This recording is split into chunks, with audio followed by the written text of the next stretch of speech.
ప్రపంచంలోనే అతిపెద్ద ఆధ్యాత్మిక వేడుక మహాకుంభమేళా ఘనంగా మొదలైంది. మొదటి రోజే లక్షలాది మంది పుణ్యస్నానం చేశారు.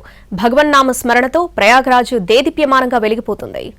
ఉత్తరప్రదేశ్లోని ప్రయాగ్రాజ్లో ప్రారంభమైన మహాకుంభమేళాకు తొలి రోజే భక్తులు పోటెత్తారు.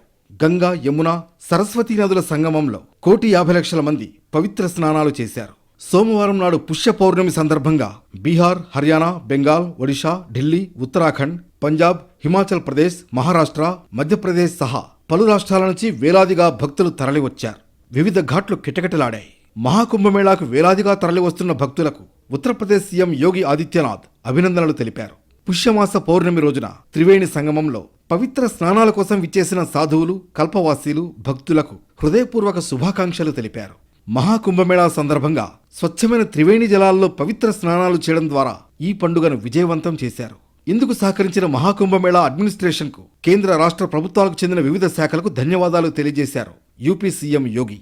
మహాకుంభ్ భిన్నత్వంలో ఏకత్వం సందేశాన్ని చాటుతూ భిన్న సంస్కృతులను ఏకం చేస్తోందని యోగి ఆదిత్యనాథ్ ఓ ట్వీట్లో అభివర్ణించారు. సంస్కృతి సమ్మేళనం ఎక్కడుంటుందో విశ్వాసం, సామరస్యం అక్కడే ఉంటాయన్నారు. ప్రయాగ్రాజ్ సనాతన ధర్మానికి ప్రతీకగా నిలుస్తోందని చెప్పారు.